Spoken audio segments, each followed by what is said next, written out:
Alors, chemin du facteur, j'allais vous dire, ça y est, une chasse au sentier lundi matin. Mais non, sentier du facteur pour aller aux nouvelles. Et là, les nouvelles, il y en a un paquet qui sont tombés la semaine dernière. Lundi dernier, vous avez fait un petit sujet sur ce qu'on imaginait parmi les nouveautés. Et les marques ont commencé à dévoiler durant la semaine, eh bien, ces nouveautés 2022.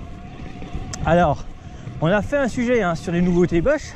On va pas revenir dessus, ou quelques petites parenthèses. Shimano a également présenté, mais Shimano a présenté sa partie route, les nouveautés route, avec un nouveau Durez, un nouveau groupe Ultegra, des groupes qui passent en 12 vitesses, sans fil au niveau des commandes, avec une batterie interne juste entre guillemets pour les deux dérailleurs. C'est très très beau. Et la grosse nouveauté chez Shimano, c'est le retour des roues dans la gamme Ultegra, notamment avec une gamme complète, différents profils. Donc ça présage peut-être le retour des roues VTT avec ces corps spécifiques microspline en 12 vitesses. Affaire à suivre. En tout cas, on a eu pas mal de belles choses arriver. Il y a encore pas mal de choses qui vont arriver.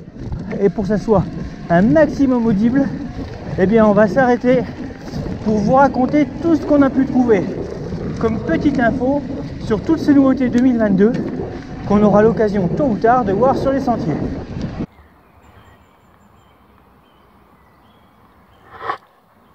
Eh bien aujourd'hui on va jouer les facteurs qui amènent les mauvaises et les bonnes nouvelles en direct du chemin du facteur. Alors, comme je précisais, Shimano 12 vitesses en Ultegra et en Durez. N'hésitez pas à aller sur le site de Shimano, il y a tous les détails. Mais là, on parle de vélo de route, donc automatiquement, les vélos de route électriques vont bénéficier de ces 12 vitesses. Le 12 vitesses en VTTE, on le connaît déjà depuis quelques temps. Entre SRAM et Shimano, eh bien, il y a vraiment aujourd'hui une offre complète. N'oublions pas que chez Shimano, du Deore, du SLX, du XT et du XTR, tout est compatible. Donc par rapport à la pénurie, un problème de dérailleur, de cassette, vous pouvez mixer entre ces 4 groupes. Ça match, ça c'est vraiment bien. La grosse nouveauté de la semaine dernière, c'était donc Bosch. On a fait un sujet complet sur Bosch, sur le Smart System. Le Smart System, c'est un ensemble. Batterie de 750 Wh, moteur mis à jour avec des nouvelles connectiques, le moteur Performance CX génération 4 qu'on connaît déjà, donc 85 Nm en couple maxi. Attention, les couples dans le vélo, c'est toujours pas normé. On en parlera après. Yamaha arrive avec un nouveau moteur, 85 Nm aussi. Si vous comparez à votre voiture, si vous comparez à un scooter électrique, des trucs où on ne pédale pas en termes de couple, vous aurez toujours un couple avec un nombre de tours minutes en face. Dans le vélo, on vous annonce des couples phénoménaux. Il y aurait plus de couples sur mon vélo que sur ma voiture. Donc la voiture, elle n'est pas à pédale. Et ce Smart System chez Bosch, c'est également une nouvelle console, la Kiox 300, qu'on peut utiliser ou pas. Et surtout, une nouvelle commande, un LED remote uniquement avec des LED. Bon, on vous a détaillé tout ça dans le sujet Bosch, on va pas revenir dessus. Mais ce qui est sûr, c'est que Bosch ayant dévoilé mercredi, eh bien, tous les jours, les marques vont commencer à dévoiler leurs nouveautés en termes de vélo et de cadre. Et dans l'approche de ces nouveautés, ce qui est intéressant cette année, c'est que pas mal de marques, dont Bosch, communiquent sur leur vision du futur, pour se projeter, pour annoncer un petit peu la couleur pour les années qui viennent. Donc Bosch a proposé une vidéo plutôt sur le côté connecté de leur motorisation. Et ce qui est intéressant, sur le site de Cube, vous avez la présentation d'un concept bike qui a été développé avec BMW. Il s'agit d'un cargo à 3 roues, un tricycle articulé avec un plateau à l'arrière qui permet de mettre soit 2 enfants tout simplement en siège bébé, ou alors des marchandises pour le transport. Donc là, c'est pas encore un produit commercialisé, mais le développement est clairement abouti et surtout très très intéressant. C'est de la haute technologie, c'est juste magnifique. Je vous invite à aller guetter le projet complet sur le site Cube. Sur le site Cube, en fouillant un petit peu, vous allez également tomber sur des nouveautés 2022. Pas compliqué, hein, vous cherchez cette nouvelle PowerTube 750 Wh et le Smart System de chez Bosch. Et là, vous savez clairement qu'il s'agit d'un modèle 2022. Et chez Cube, eh bien, ils ont au moins l'honnêteté d'annoncer que ce concept en Smart System, avec cette batterie de 750 Wh, ne sera disponible qu'à partir des tailles médium. Large XL, il n'y a pas de souci. Mais pour tout ce qui est XS et Small, eh bien, il faut oublier. Et moi, par rapport à mon gabarit, c'est sur un taille Small que je suis le mieux chez Scott, mais chez Cube aussi, avec cette grande batterie de 625, eh bien, ça fait tout de suite des vélos très haut de l'avant et très longs. Alors de mettre en avant le confort en disant c'est plus haut, c'est plus long, c'est plus stable, on l'a vu sur certains sites. Je fais du vélo depuis un peu plus de 30 ans. Chaque millimètre, chaque centimètre compte sur un vélo. Quelqu'un qui fait du vélo de route sera capable de vous le préciser également. S'il y a cette taille dans les vélos de route, de 2 en 2 au niveau des centimètres, c'est que la correction se fait bien au niveau de la potence et du recul de selle. On ne peut pas avoir des cadres avec des écarts de 7 cm, c'est beaucoup trop. En tout cas, quelques nouveautés chez Cube sur leur site internet. Je vous invite à les guetter et surtout ce joli concept. Forcément, nous quand on a vu 750 Wh la semaine dernière, on s'est dit 750 plus 500, 1250 Wh. Jusqu'à maintenant, les vélos de 2017-2018 qu'on passait en dual batterie, en double batte en Shimano, on les passait à 1025, à 1125 ou au mieux à 1234 Wh. Et on s'attendait peut-être à du vélo à 1250 Wh. On n'en a pas trouvé. Chez Orbea, pour l'instant, pas de nouveauté dévoilée. Leurs vélos en 1125 Wh sont toujours présents. Bon, à voir ce qu'Orbea nous prépare. Il y a un nouvel enduro sans moteur qui devrait sortir puisqu'il a couru ce week-end sur une course internationale. A priori appelée R6. Est-ce que ça sera le nom définitif? Je ne sais pas. Mais en tout cas, il y a des choses qui vont forcément sortir chez Orbea avec ces nouvelles motorisations. Qui dit double batterie, on est forcément allé guetter chez e-bike, puisque e-bike a une gamme complète en 1125 Wh. Et là, bien, on n'a rien trouvé pour l'instant en petite nouveauté de ce genre. Par contre, on a pu découvrir la nouvelle motorisation Yamaha avec le PW X3 annoncé à 85 Nm. Alors là, pas de référence en nombre de tours minutes pour ce couple annoncé. Donc voilà, c'est juste pour dire qu'il est aux mêmes valeurs que les autres, que Shimano EP8 ou encore que le Bosch CX Performance Génération 4. Après, ce qu'on a trouvé chez eux, par contre, donc c'est ces nouveaux petits vélos en moteur Yamaha avec batterie de 750 Wh. Donc là, je pense qu'il y aura un peu plus de diffusion et de nouveautés dans les jours qui viennent. On a trouvé pas mal d'infos d'ailleurs sur ces vélos sur le blog allemand D-Bike 24. Je vous invite à aller faire un tour régulièrement. Eux, ils sont vraiment à la pointe un peu des nouveautés. Il existe également une version française de ce blog. Sur ce blog D-Bike 24 Allemagne, on a d'ailleurs pu voir les nouveautés Scott avec des batteries plus verticales, plus redressées qu'avant. Ça, c'est pour éviter d'avoir des cadres trop longs dans les petites tailles avec ces grandes batteries. Donc forcément, les semi-rigides ont des nouvelles silhouettes. C'est peut-être un peu moins harmonieux qu'avant. Par contre, la position est certainement meilleure. On conserve un avant haut, mais surtout, le cadre n'est pas trop long. Et la grosse nouveauté aussi, c'est que les moteurs se retrouvent inclinés. Specialized étaient les premiers, déjà il y a quelques années, à avoir redressé les moteurs pour pouvoir faire passer la batterie devant. Ça, forcément, avec des batteries extra longues, il fallait vraiment trouver des solutions. Et c'est une solution aujourd'hui qui est adoptée a priori par toutes les marques qui présentent des vélos avec des batteries haute capacité. Du coup, on a allé guetter sur le site Scott, voir si on trouvait un peu plus d'infos, et notamment dans la gamme des VTT-AE.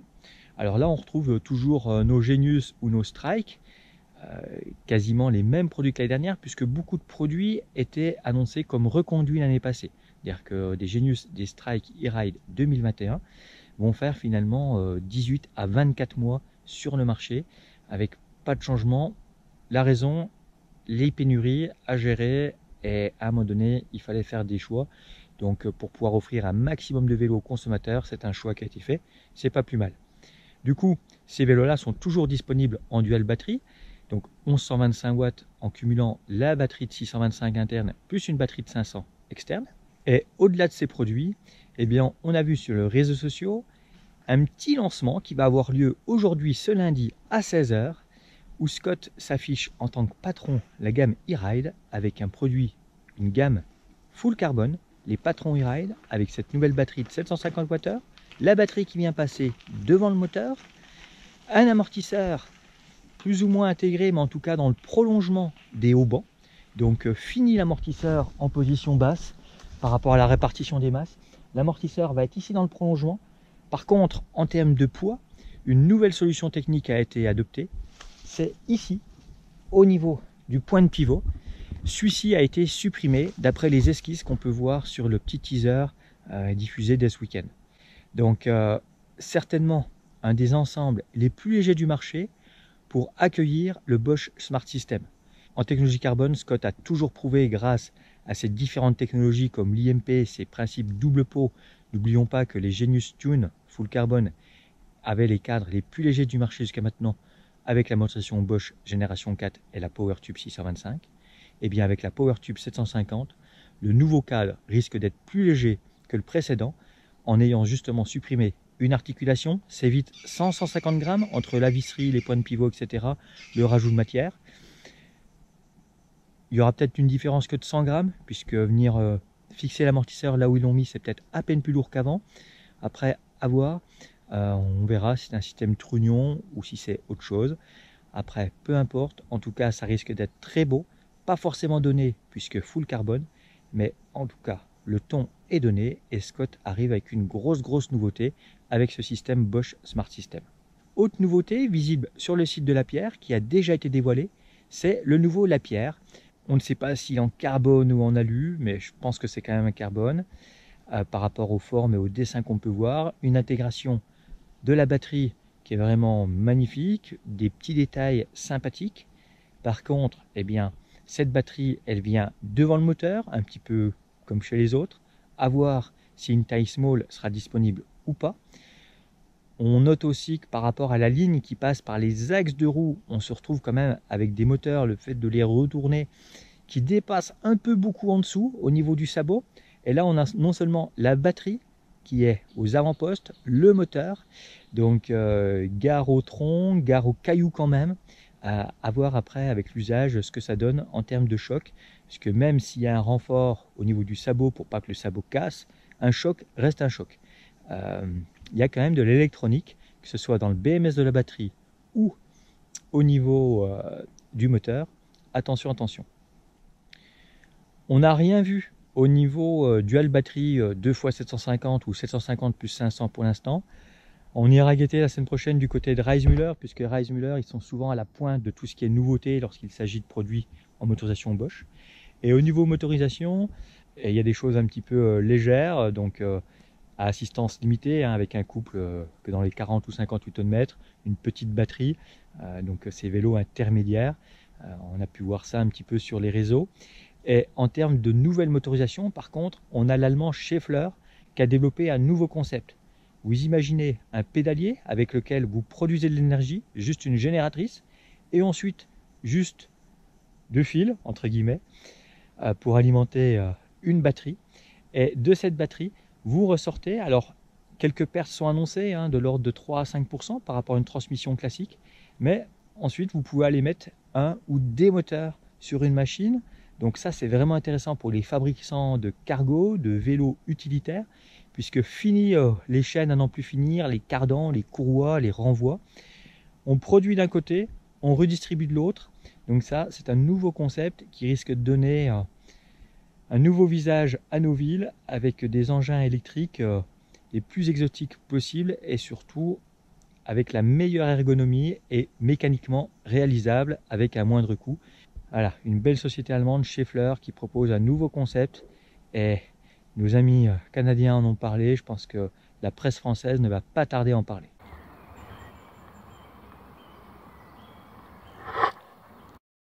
On peut s'attendre à pas mal de nouveautés qui vont sortir encore cette semaine. N'oublions pas, ce lundi, 16h, logiquement sur les réseaux sociaux, Insta, Facebook, peut-être même sur le site de Scott, la nouvelle gamme Scotty Ride avec la famille Patron et d'autres nouveautés certainement à venir dans la semaine. Toutes les marques vont dégainer les unes après les autres.